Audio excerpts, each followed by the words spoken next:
Well, welcome everybody. Thank you for coming, both those of you who are here in person and the many who are joining us on live stream. We are still in this weird world where we have large chunks of our audience joining us remotely, but thankful for those people who are there and for all of you who are here in the audience today. I'm very excited about this event to talk about both academic freedom and free speech with Nadine Strossen and Keith Whittington. They are two of the premier scholars in the country on these topics, and I think we're in for a treat to hear their thoughts on the many issues that we all face in our society today, especially with how polarized our society is in the social media age. So with that, let me introduce you both. Welcome. Thank you for coming. As with many folks of their level of prestige, I could probably spend the entire hour just reading their bios. I've tried to shorten them as much as I could, and then we'll jump into this. Nadine Strossen has written, taught, and advocated extensively in the areas of constitutional law and civil liberties, including through frequent media interviews. From 1991 to 2008, she served as president of the American Civil Liberties Union, the first woman to head the nation's largest and oldest civil liberties organization. Professor Strossen is currently a member of the ACLU's National Advisory Council, as well as the advisory boards of Electronic Privacy Information Center, Foundation for Individual Rights and Education, Heterodox Academy, and the National Coalition Against Censorship. When she stepped down as ACLU president in 2008, 3 Supreme Court justices participated in her farewell and tribute luncheon: Ruth Bader Ginsburg, Antonin Scalia, and David Souter. Her 2018 book, Hate: Why We Should Resist It with Free Speech, Not Censorship, has been widely praised by ideologically diverse experts. The National Law Journal has named Strossen one of America's 100 most influential lawyers, and several other publications have named her one of the country's most influential women. Welcome, Nadine. Thank you for being here. Keith Whittington is William Nelson Cromwell Professor of Politics in the Department of Politics at Princeton University. He is the author of Repugnant Laws, Judicial Review of Acts of Congress from the Founding to the Present, which won the Thomas M. Cooley Book Prize, and Speak Freely: Why Universities Must Defend Free Speech, which won the Prose Award for Best Book in Education and the Heterodox Academy Award for Exceptional Scholarship. And Nadine approves as well, apparently. He's also the author of a host of other books and publications on American constitutional theory, American political and constitutional history, the law and politics of impeachment, judicial politics, the presidency, and free speech. He is currently the chair of the Academic Committee of the Academic Freedom Alliance. He has been a Hoover Institution Visiting Fellow, John M. Olin Foundation Faculty Fellow, American Council of Learned Societies Junior Faculty Fellow, National Center for Free Speech and Civic Engagement Fellow, a visiting scholar at the Social Philosophy and Policy Center, and a visiting professor here at the University of Texas, at Harvard Law School, and at Georgetown University Law Center. He's a member of the American Academy of Arts and Sciences and served on the Presidential Commission on the Supreme Court of the United States. Thank you, Keith, for being with us. His most important and relevant credential, lay it on us. Yes, he is Keith is a graduate of UT Austin undergrad, and so grateful to be able to bring you home. And are their microphones working? No. Nadine, could you? Of course. Oh, thank you. All right. Testing. Oh, much better. Now it's working. You may have to, I don't know if you'll have to pass it back and forth between each other. Well, there's no question we live in polarized times, and I think everyone is worried about the effects of social media on our society generally and on our civil discourse. And so what I'd like to do is start the discussion, and then I'll take my seat, and you two can respond in whatever order you would like. But the first thing I'd like to ask you is, what are the most challenging issues you have faced in your engagement with free speech and academic freedom? And I'll add, lately. No, you should start. I actually proposed this question because Keith and I are both on the constant lecture tour or presentation, engaging with various campus audiences about these issues. And I thought I would really like to learn from Keith how he responds to the most challenging questions. And I would say for me, there are several, but let me start with probably the one that is the most consequential, and that is, how do we change campus culture in particular from a predominantly so-called cancel culture where, as every survey shows, all of us, regardless of who we are, regardless of what our ideas are, regardless of what our status within the university is, all of us are engaging in massive self-censorship. And not the good kind of self-censorship that means, thinking carefully about what we say to frame our ideas in a persuasive, effective way, to convey challenging ideas in a way that is as sensitive and respectful and civil as possible. That is self-censorship, but to me that is positive. One could call it editing or rhetoric or effective advocacy. But I'm talking about the negative kind of self-censorship where people self-reportedly do not express certain opinions or perspectives at all, or worse yet, don't address certain topics at all. And the topics, not surprisingly, are the most important ones, or among the most important ones given their importance in terms of policy.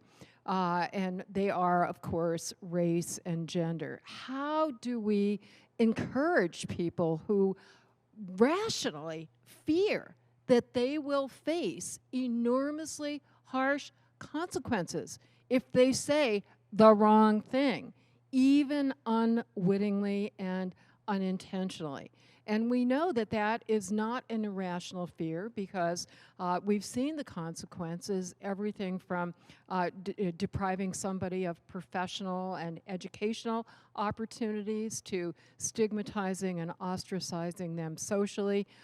Surveys have shown that increasing numbers of folks with power in the academic world expressly say that they would discriminate in terms of giving a faculty position or giving a promotion or giving a journal opportunity or a speaking opportunity if they disagree with the perspective of the individual involved. So self-censorship is rational, the bad kind of self-censorship. From now on, when I say self-censorship, I mean the kind that I disapprove of and I think is completely antithetical to the educational enterprise, not to mention individual liberty, equality, and democracy itself. So, Keith, we can't just, adopting free speech principles isn't enough, right? They're violated every day, honored in the breach every day, including at your campus, among others.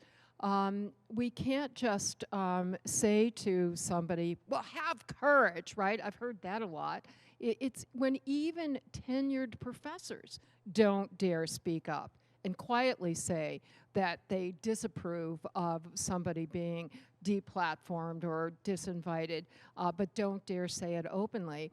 How can we then say to untenured faculty members or adjunct faculty members or undergraduates that they should have courage? Now, one answer is provided by Keith himself through this wonderful organization that he spearheaded or co-founded, and you used an outdated biography because I'm so proud of being a founding member of the Academic Freedom Alliance, and now I'm on one of its committees, but the lion's share of the work is done by Keith, and so maybe he can talk about that, and maybe you have some other answers to what else can we do to bring about a culture of free speech that would be welcoming of everybody, no matter who you are and no matter what you believe. You should be meaningfully empowered to express your views, not just have a legal or a policy right to do that, but to have the encouragement, and that's the opposite of fear, right? To really have encouragement and support to actually take advantage of those theoretical rights.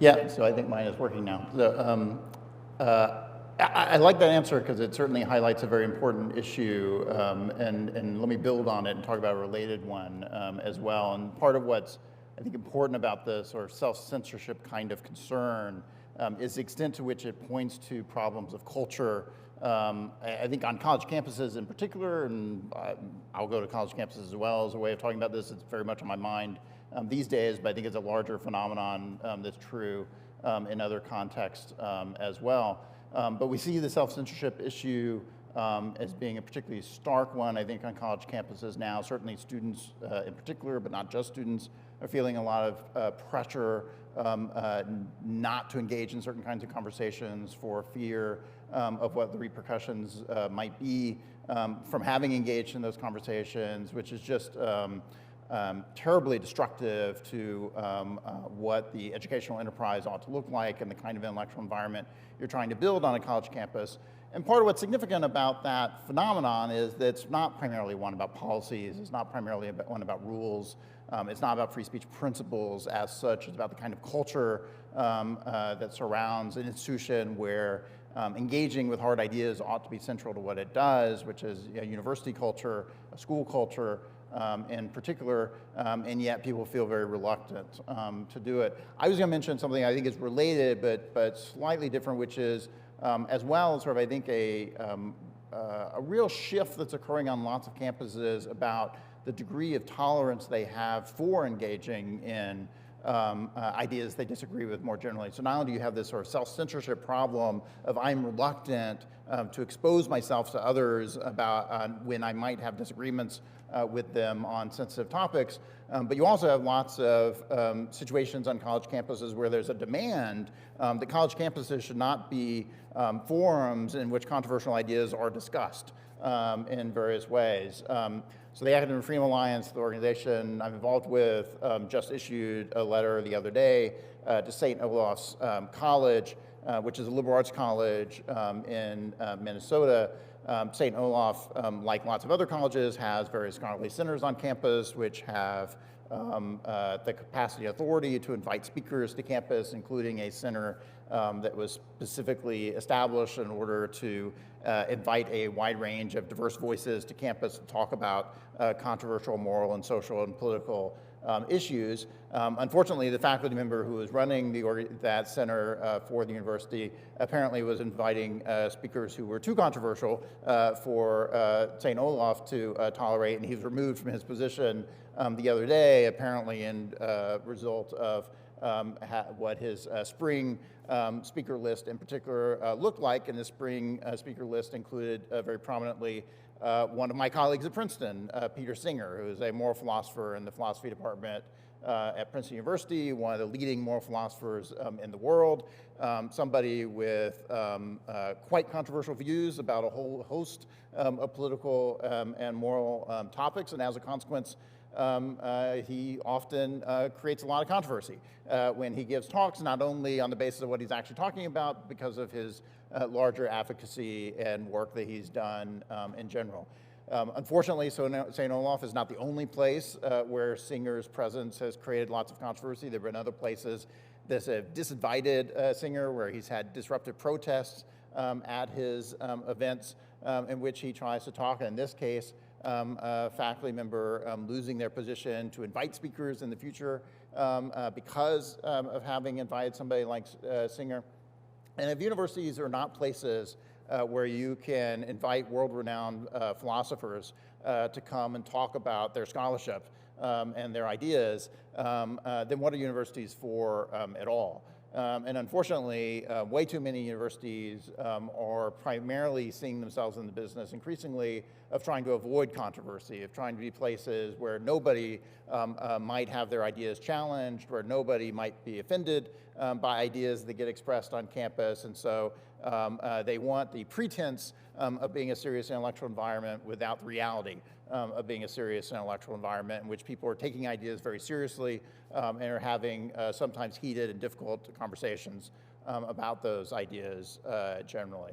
And unfortunately, I think St. Olaf is really just the tip of the iceberg in terms of what that increasingly is looking like across the American higher education landscape, both because of reactions of people on campus and their own students and administrators and how they and faculty and how they respond to controversies, but also pressures they get from outside of campuses, whether it be people who are associated with the universities, like prominent donors and alumni and parents who might be concerned about controversial ideas being talked about on campus, or whether it's politicians who might be concerned about what kinds of ideas are being talked about in college campuses and trying to suppress and exclude ideas that they find particularly disconcerting and controversial. And so not only do we have this disconcerting development of students and others being too reticent about being willing to talk about difficult ideas, but we increasingly see a lot of people who are proactively going into the university space and really trying to wipe away any instance of controversial ideas that might disturb anyone. And we're going to lose something important about what it is universities are all about, what it is they're trying to accomplish, what they have to contribute to American society if we go down that road. And again, that's primarily a cultural issue. It's not just a matter of what rules or policies are in place. You can improve things if you have the right rules and policies. But there's also a question about what is the mission of this institution, what's the purpose of these kinds of institutions, and how do we design a set of practices and build a kind of culture that advances that larger purpose more generally. And I'm afraid that we're seeing that really being eroded in the current American landscape. It's interesting because here in Texas, you certainly have seen many examples of direct government, well, first of all, legislation that seems to violate the First Amendment. So that's, I hate to sound sarcastic, but there's something good about that, because the fact that it violates the First Amendment means that there is a legal remedy, right?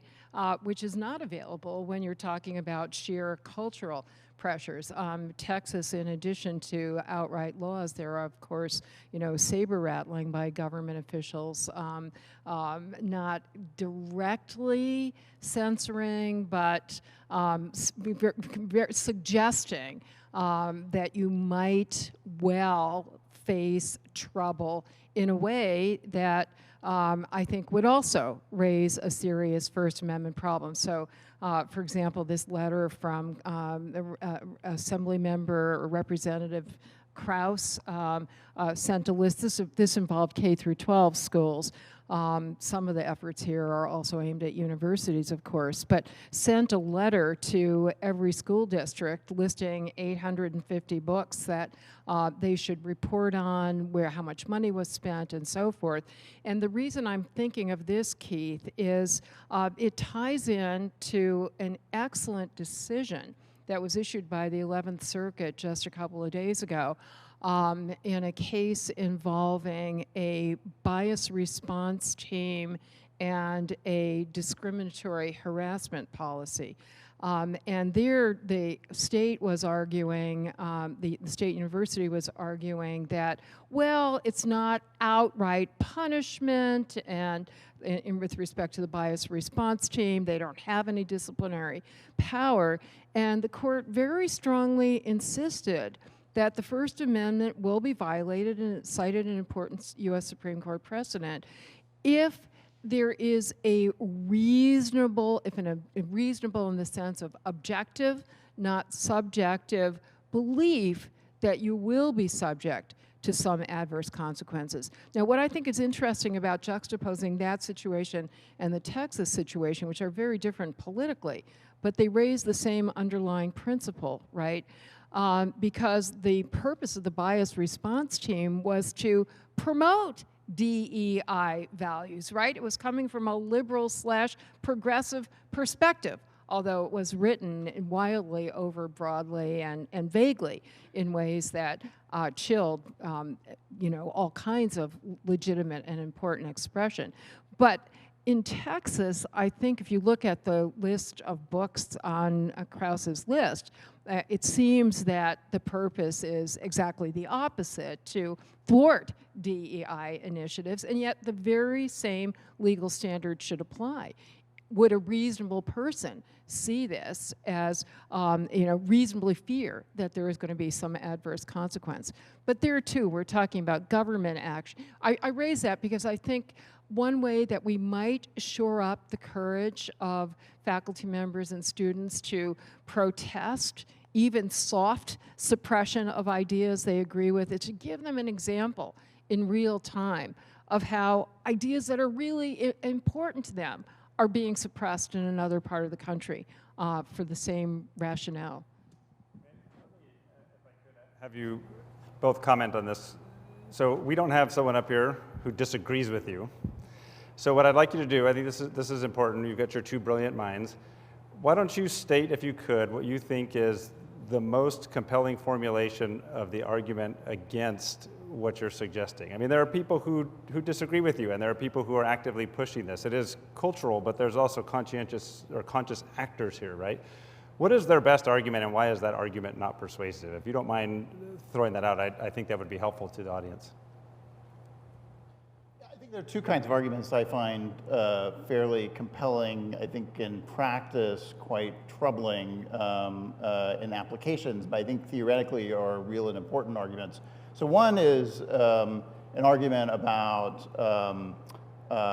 what range of ideas are worth listening to and engaging with, right? And so I think some of what we're seeing on college campuses, for example, is disagreement about which ideas are actually intellectually serious enough that they're worthy of attention and actual serious engagement. And as a consequence, when is it okay to sweep some ideas aside and say, those don't really deserve a platform, they're not worth having represented on a college campus in particular. And one reason why I think that's a compelling set of arguments is because that's going to be true. It is the case. You have to make some judgments about which kinds of ideas you think are serious and worth engaging in on a college campus and in lots of other contexts as well. And so we always are always having to make decisions about what kinds of ideas are serious ideas and worth our time and worth our engagement. And we're going to have some disagreements on the margins, hopefully on the margins, not the center, often the center as well, but hopefully at least on the margins, we're going to have some disagreements about which particular speakers, which particular ideas are worth hearing from. The way that winds up getting cashed out, though, in terms of then some people claiming the authority to be able to suppress speech they don't like, because if it's not worth their time, it's also presumably not worth anyone's time, and they should be able to exclude it from campus, is much more troubling. But there's an underlying argument there that I think is serious and does have some implications in some particular context that one actually has to think through and in a more serious way. It has implications, for example, in the questions of the intellectual diversity of faculty, right? So one troubling feature of modern academia is that the number of self-identified members of the faculty who are on the political right have decreased dramatically over the last 3 or 4 decades, and starting from pretty low numbers before that. And so now we're getting a situation where universities have pretty small populations of faculty on the right, and that's probably not healthy. For how universities operate, the kind of intellectual climates they're developing in general may also suggest there's some troubling underlying practices as well that foster that kind of decision making. But nonetheless, there are going to be some difficult decisions about what would you do about that, even if you agree that there's actually a problem there. I mean, not everyone agrees, of course, there's a problem, but even if you agree there's actually a problem, what's the right solution? Because it precisely runs up against these kinds of problems of trying to figure out, okay, well, what kinds of ideas are worth our time and attention, and which ones should we give attention to? The second kind of issue, though, that I think plays out in different kinds of contexts, and particularly plays out in a lot of the student-generated concerns about free speech, comes in the context of thinking about this sort of overbroad discrimination policy and harassment policies. An awful lot of free speech controversies as they play out surrounding students wind up at this point being cycled through some kind of discrimination or harassment policy. In part because I think that's the useful tool that can be used, whereas previously you might have appealed to some kind of speech code or something else. Now the tool that's available to you is the discrimination policy, and so you use it. But there are genuine problems there about, right, what counts as harassing behavior. Universities have a genuine obligation to try to weed that out and prevent it. And there's going to be some hard cases on the margins about what constitutes harassing behavior as opposed to the kind of expression of ideas that are acceptable.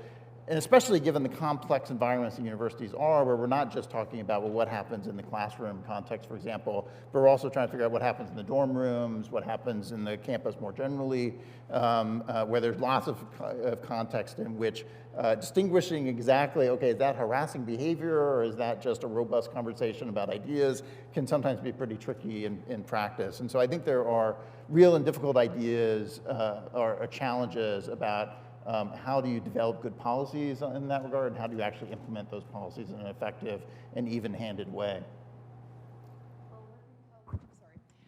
Let me tell you 2 issues that I find very troubling. The first one has to do with the claim that speech can be extremely traumatizing, and sometimes students are mocked as snowflakes who are seeking comfort, and I don't like using that term. And by the way, the authors of The Coddling of the American Mind did not like that title. That publisher foisted it on them. They also are not at all dismissive of the genuine suffering that some students undergo. I've witnessed it, and I'm not talking about in-your-face racist epithets. I'm talking about an idea that they find very challenging.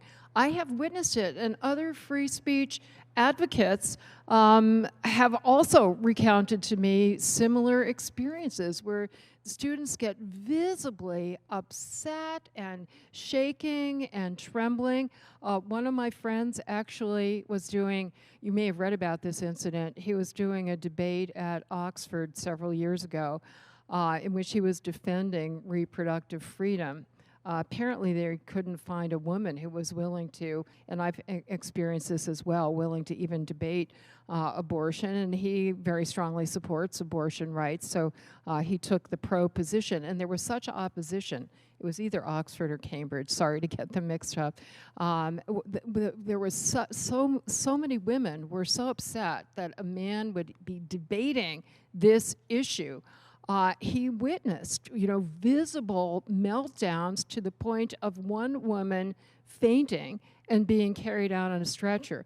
I personally have seen it when I just talked about difficult free speech issues. And it's, you've got a heart as well as a mind, and you don't want to see anybody suffer. So that's personally very challenging, and I come back in a way similar to how Keith addressed his issue, which is we see the problem, but we disagree that suppression of speech or expression or perspectives is the solution. And that actually was the bottom line message of The Coddling of the American Mind, written by a prominent social psychologist, citing many other mental health experts, that you may think that you're doing something good for the mental health and protecting against trauma by suppressing these ideas or shielding students from ideas. But even indeed, dare I say, especially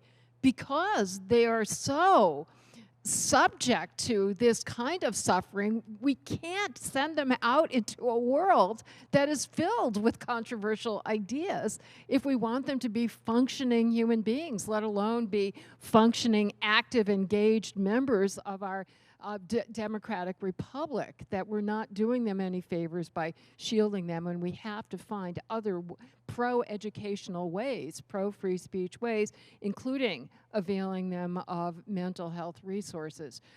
So that's one troubling issue. The other one that I find really troubling is academic freedom rightly protects professors what's usually called extramural speech. You have not only certain freedom with respect to research and scholarship and teaching, but also as a citizen. You don't give up your ordinary First Amendment rights to opine on and discuss issues of public policy, or any issues for that matter. You don't give that up by virtue of being a professor. And there, in the past, there have been decisions by courts, and they're consistent with academic freedom principles adopted by the AAUP. I feel embarrassed talking about that with David Raban, such a great expert here in the audience. So David probably wrote these, but the principles are that extramural speech should not be used to discipline in any way or detract in any way from the professor's university status, unless in the extraordinarily rare situation where the extramural statement demonstrates unfitness for the academic responsibilities. And that's basically an impossible, appropriately impossible standard to satisfy. Now, here's where I have a problem with all of the evidence about implicit bias and unconscious bias, and you can debate whether the evidence or the studies are persuasive or not, but they're out there and students are aware of them.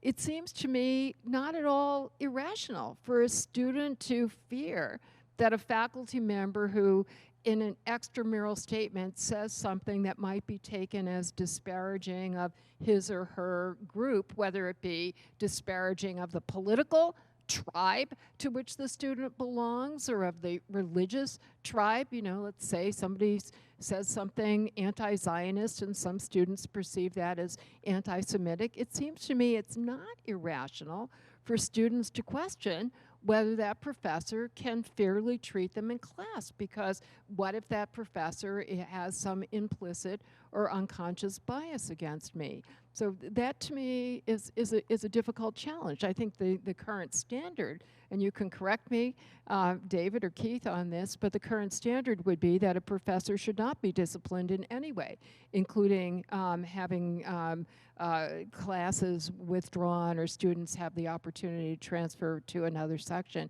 even for writing a blatantly anti-Republican op-ed or a blatantly anti-Semitic op-ed, right?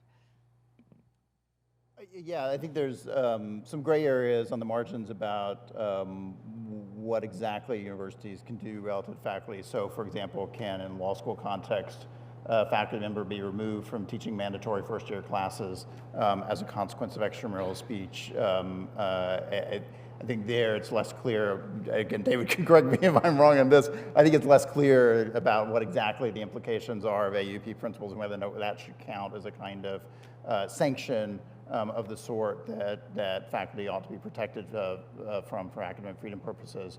But yeah, no, in general, that's certainly right, that we think that even those kinds of extreme statements that some students might think have implications for how fairly they might be treated in class are generally protected under these principles, and that what universities bear the burden of in those contexts is actually demonstrating that faculty in their actual professional behavior are not behaving responsibly, fairly, and professionally.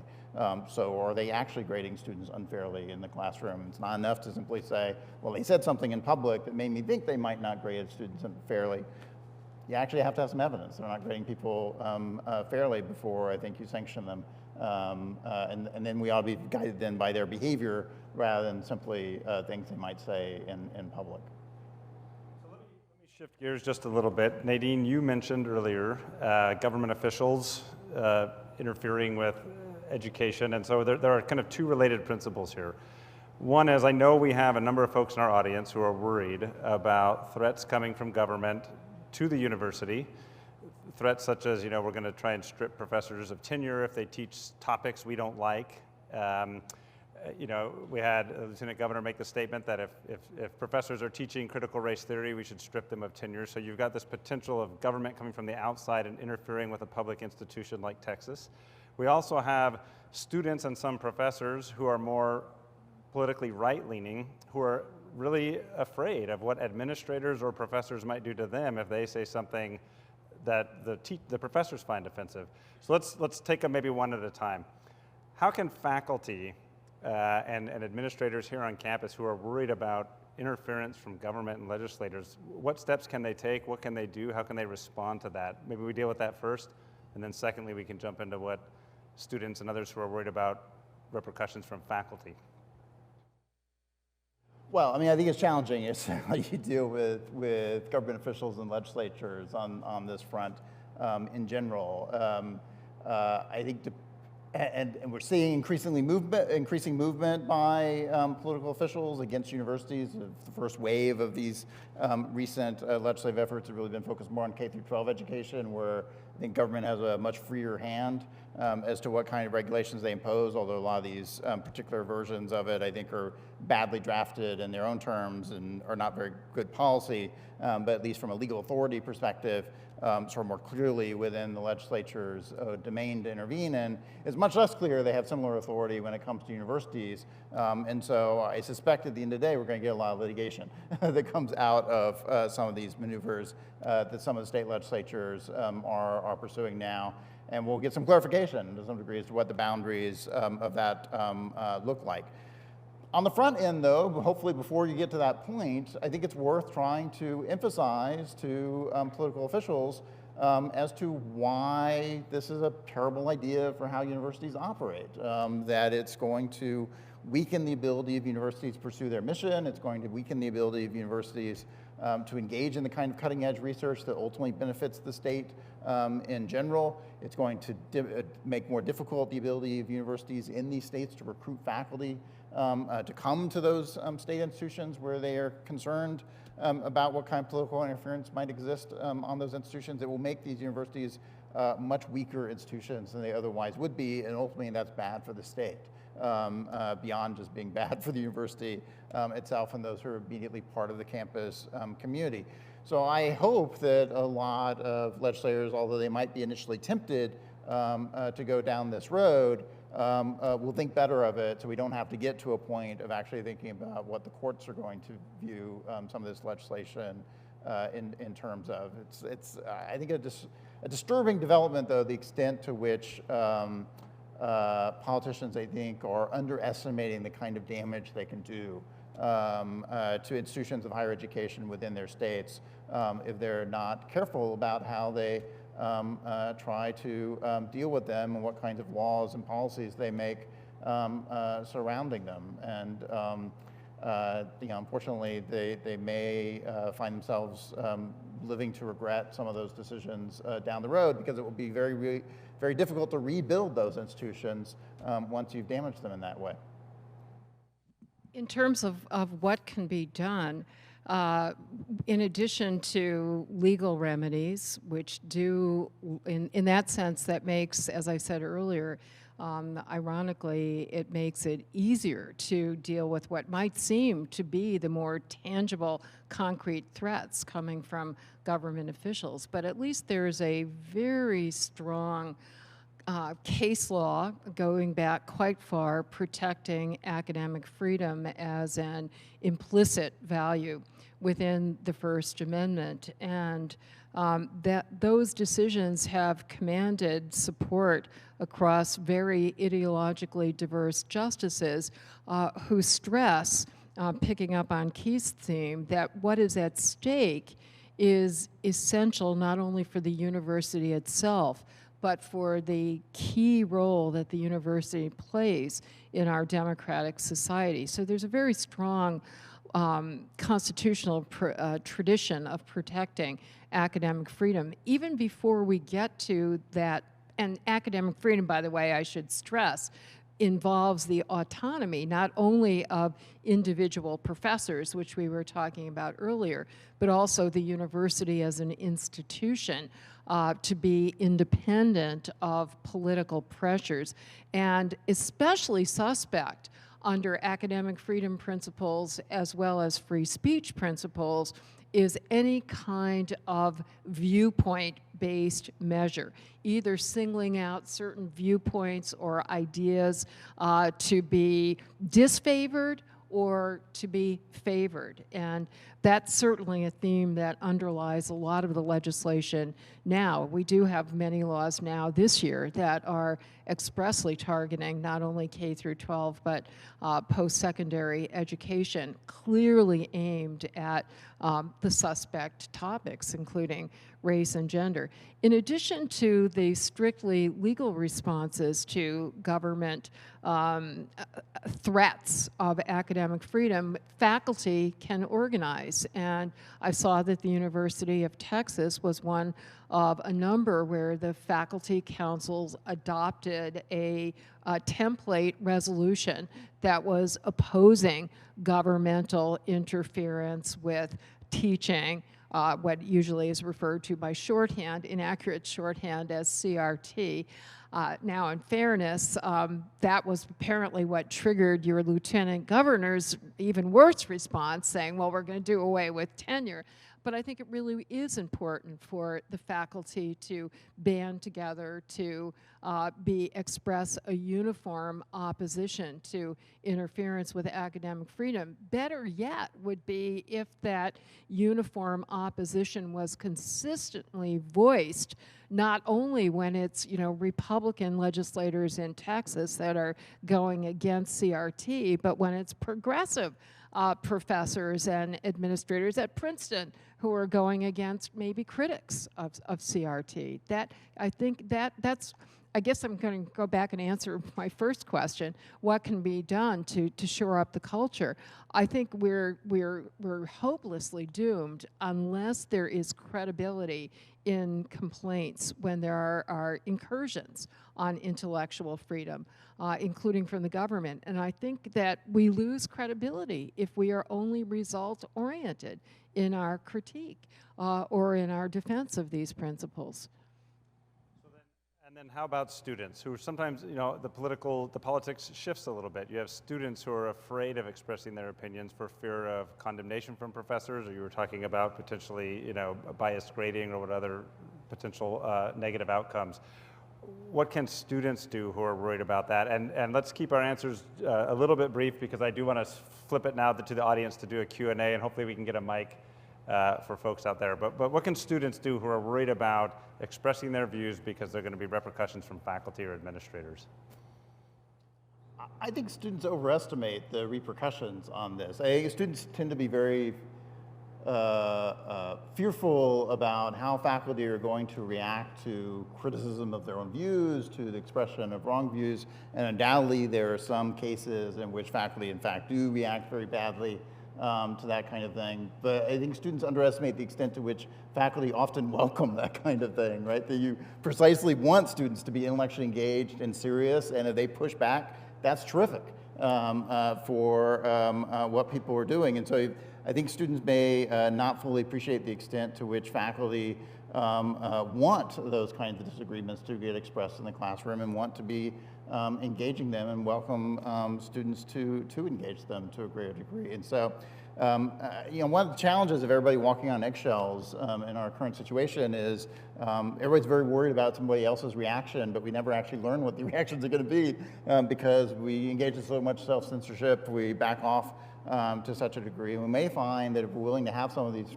conversations, at least in a fairly productive and responsible way, that we may find there's more common ground there than we think. There's more capacity to engage in conversations even when we have disagreements than people might recognize. And so coming out of our shells a little bit and being willing to engage is a helpful starting point.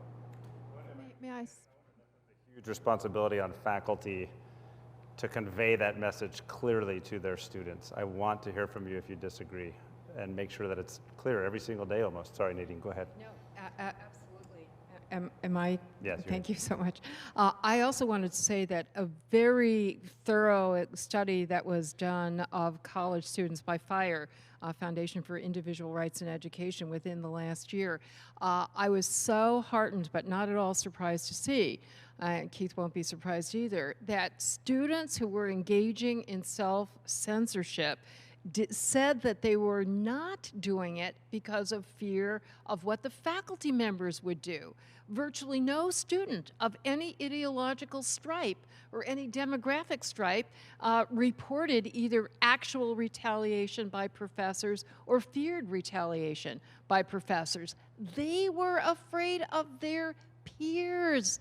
It's the peer pressure that scares them the most. They don't want to be ostracized or demonized or excluded by their fellow students, and that's the harder nut to crack, I think. Yeah, that is very difficult. Well, on that point, because I do think the authors of The Coddling of the American Mind, Haidt and others, make the argument that social media is playing a major role in this, right? And perhaps having an effect on not preparing people properly to be in an environment where they hear opposing ideas. So what I'd like to do is turn it to the audience now. We have our first question, and one thing we have not really dug into is free speech and academic freedom and how that relates to social media. So if you have questions about that, or if either of you want to address that while we, in the context of whatever question comes, that would be a great thing to discuss. Yes, go ahead. So I don't have a question about that. I'm a third-year law student here, almost 2.5 weeks. So I just have a question. So there are certainly some universities where self-censorship is much more of a problem than other universities. So I'll use the law school here as an example, and Yale Law School as an example, where I did my undergraduate degree, so I'm a little familiar with it. Recently at Yale Law, there was someone from the hilariously named Alliance Defending Freedom who was shouted down by students. That organization has sent speakers to the law school here to no issue, and I have some unorthodox views, and I feel no problem discussing them with my peers. So I think there's a vast difference between students in the University of Texas Law School and the highly politicized students at Yale Law School. What is it about the cultures of some universities and not other universities in which self-censorship is more or less of a problem? Especially because it doesn't seem to have a lot to do with, my guess is with the administration, what they're doing.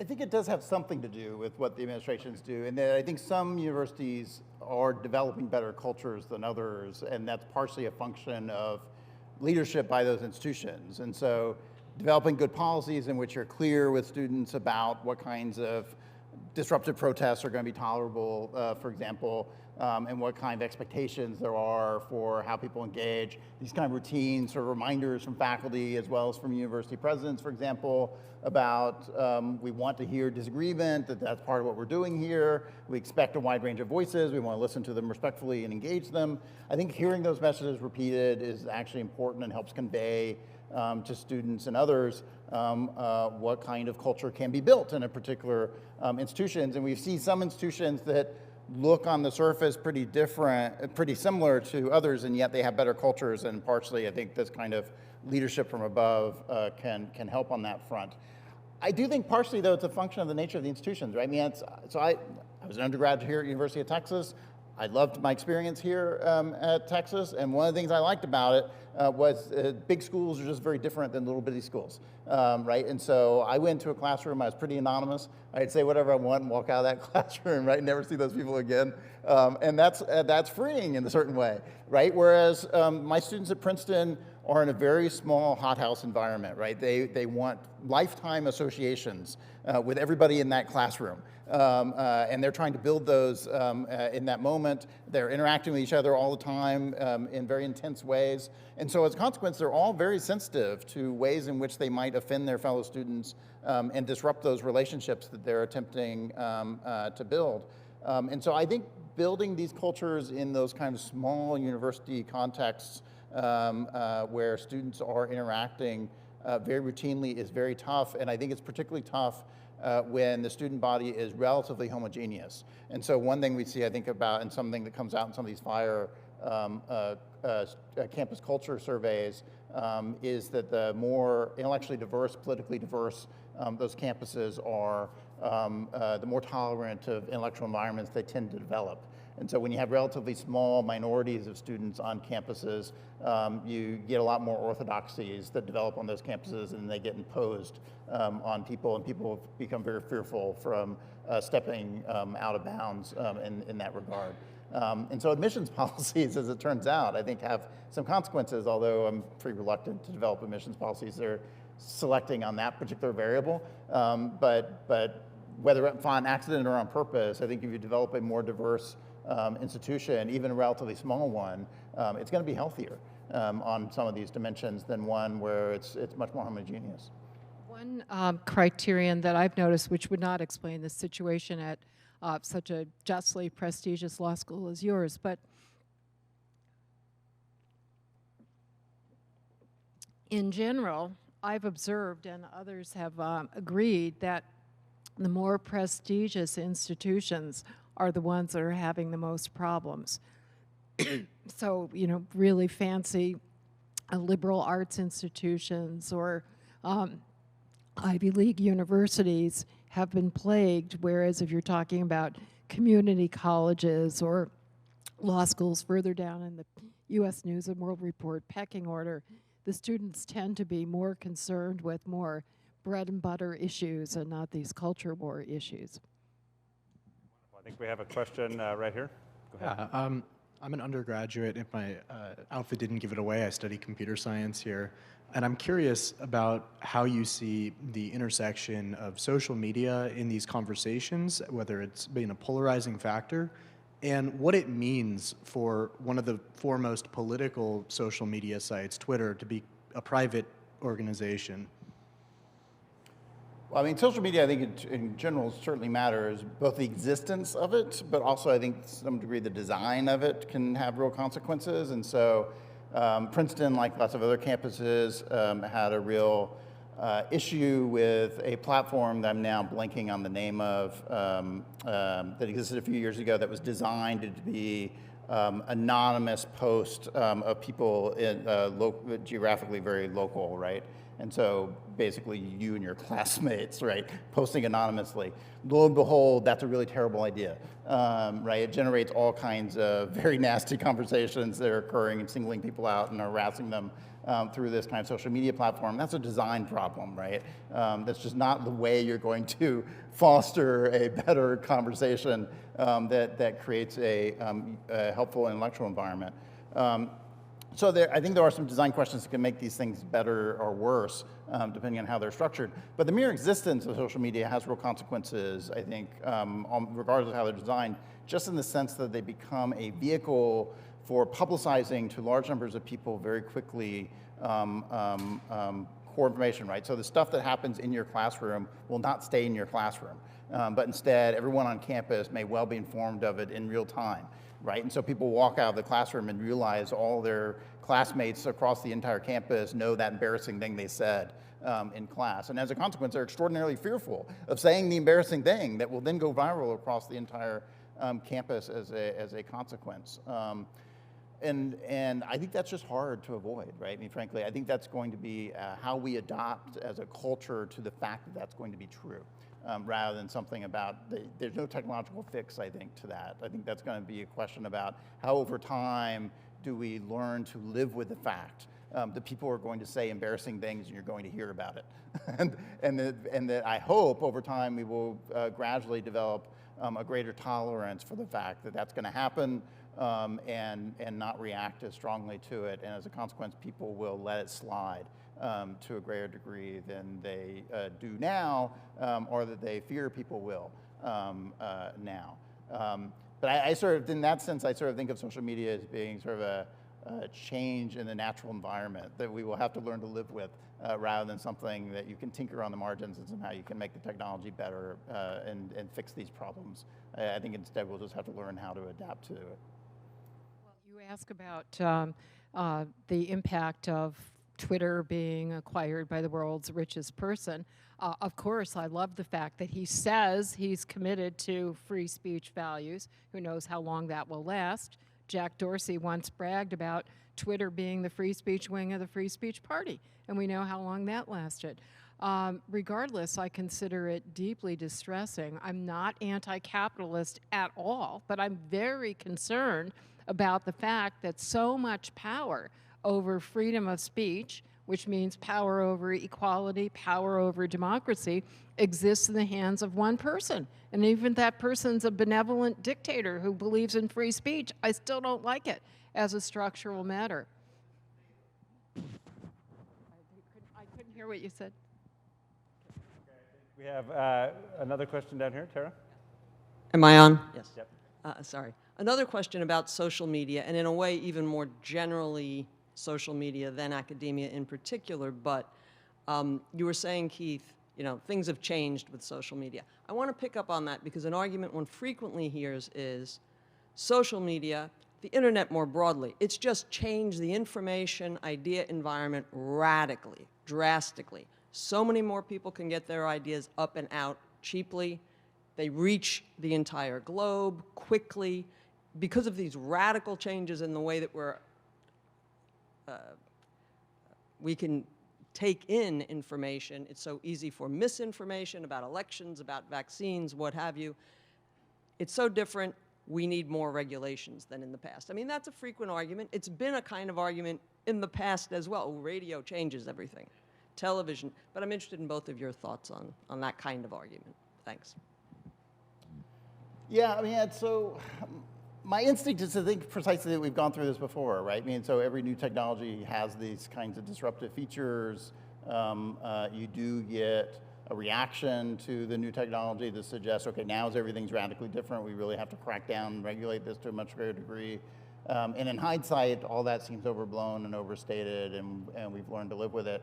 And I tend to think the same thing will be true in this context as well. I think that's not to say that there has not been significant disruptions and changes. I think significant disruptions and changes do occur with these new technologies. The question is, does that necessarily suggest these things are threats to democracy such that they need a radically new kind of legal regime in order to grapple with them? And I'm skeptical there's that need, and I remain very skeptical that any of those kinds of censorious solutions are going to be any better in this context than any other context. And so, you know, certainly we've not seen these kinds of arguments before about, well, there's a problem of misinformation. If only you gave me the power to determine which counts as misinformation, which doesn't, I can solve that for you. Right, I have a lot of skepticism of people who want to put themselves in that kind of position, and the existence of the internet doesn't really alter my degree of trust of the people who want to put themselves in that position. And so I understand the problems and concerns that are generated by the technology, but I'm pretty skeptical about those kind of proposals for you need a different kind of legal regime as a consequence. Wonderful. I think we have at least time for one more question here, and then I think we have a little bit of time afterwards if people want to come up and chat with our speakers as well. And I'll make one more comment after the discussion of your question. Go ahead. Hi, thank you so much. Is this okay? Hi, I'm a doctoral student here at UT studying higher education, and so you all mentioned this a little bit when discussing bias response teams and discriminatory policies, but if you could speak more to kind of the role universities play in negotiating inclusion and free speech, particularly, I mean, as you all mentioned, the university is beholden to the state. It should serve the state, but I think we also have to think about the university's role in supporting the state as states become more diverse. Particularly here in Texas, when you think about Texas. And so if you could speak more to kind of like how universities can negotiate that.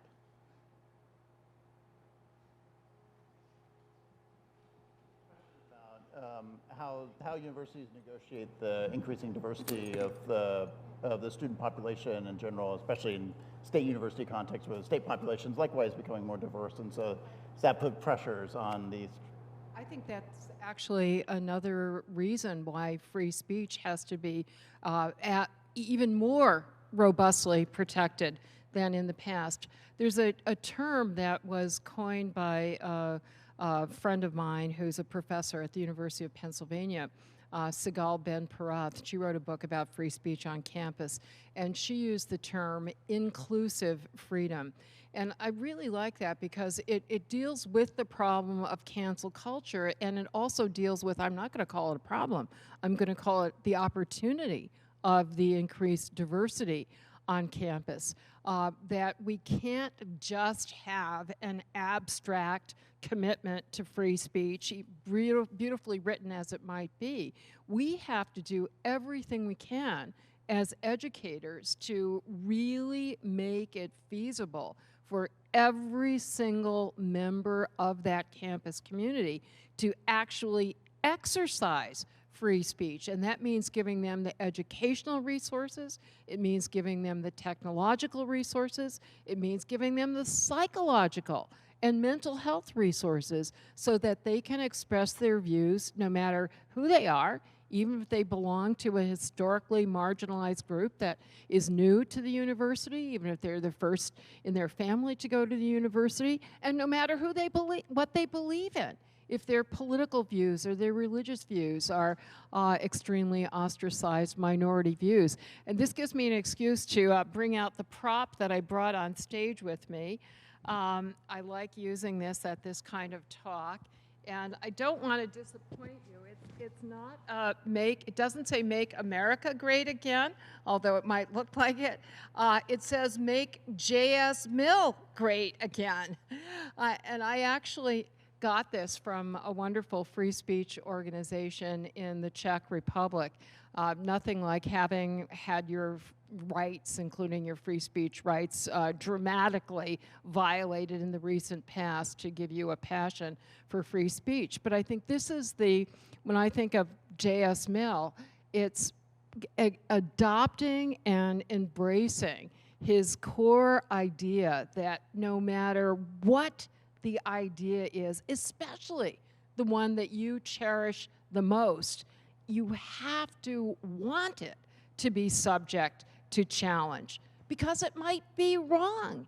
And even if it's right, you will only understand it fully if it's subject to challenge. And this is, again, where the intersection of diverse populations in terms of identity, but also belief, are really important in breathing life into that process. You know, as Keith explained, if the less homogeneous, or the more heterogeneous a community is in every respect, the more likely you are going to have to confront different perspectives, which will either convince you to drop some bad ideas or to revise them, or will sharpen your understanding and perfect your ability, improve your ability to articulate your ideas. Yeah, I mean, I just add that one, of course, I mean, I think it is extremely important that universities actually be good and be active in enforcing appropriate policies against harassment and discriminatory behavior. Unfortunately, that still occurs on college campuses, and one of the obstacles to developing a healthy and diverse campus community is that kind of abusive behavior, and universities ought to be trying to challenge it. And it's sometimes challenging on the margins, as I said before, to distinguish between policies that are appropriately aimed at that kind of harassing behavior and policies that can be used to exclude ideas and disagreements and suppress disagreements that we might have on campus community. But that's not to say that harassment policies as such, properly designed, aren't terribly important. I think it's also true, and universities have, for now, several decades, done this quite a lot, and I think it has particular advantages in this current context.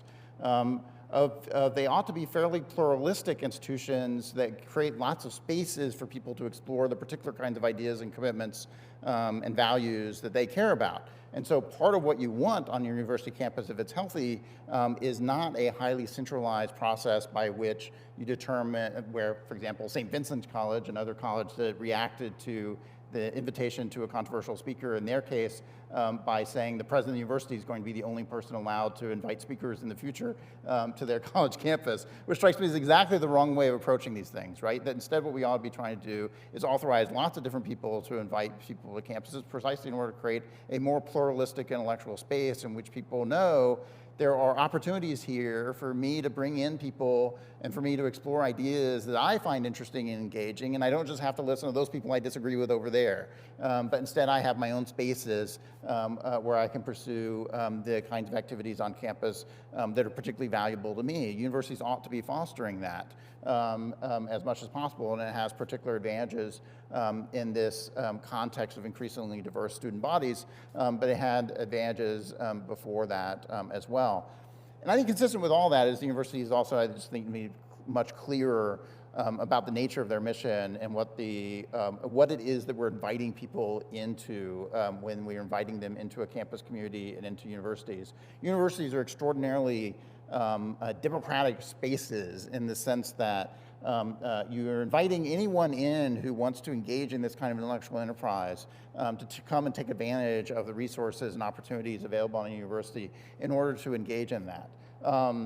But that requires explaining that what we're engaged in is an intellectual enterprise. And that's what they're being invited to participate in, and not simply invited to come to a campus that's going to have great parties and football games, although it may also have that on occasion. And universities are not very good at selling themselves in that sense, right? Instead, they often sell students to what I think of as a kind of false idea about what they ought to be expecting out of their university environment, and then students, I think understandably, can find themselves quite upset when they encounter things that are inconsistent with their vision of what they thought they were signing up for. And that's in part because universities were not very clear about what it was students were signing up for. And if universities were clearer about the core commitment of what universities are supposed to be doing, it would be helpful. And that we get a diverse student body coming onto campus, understanding what they're all there for and what they ought to be centrally committed to, and then trying to organize our practices and behaviors around that central concern. You know, to that last question, I appreciate so much in your book, Nadine, how much effort you put into showing how when a tool is designed that can suppress speech to protect a minority or a marginalized group, it almost inevitably gets up being used against them, right? And you see it again and again and again across countries. And I think that's quite relevant to this question of what do you do when you have more and more diverse student body. Well, thank you everyone for coming. I failed to make a shameless plug for the Bech-Loughlin First Amendment Center at the outset here. So let me just invite folks. We will be hosting events like this going forward, partnering with other folks on campus and trying to just provide programming and engagement across a whole host of issues. So please check out our website and look for things that will be coming in the future from the First Amendment Center. And now with the shameless plug over, please join me in thanking Keith and Nadine for coming here today.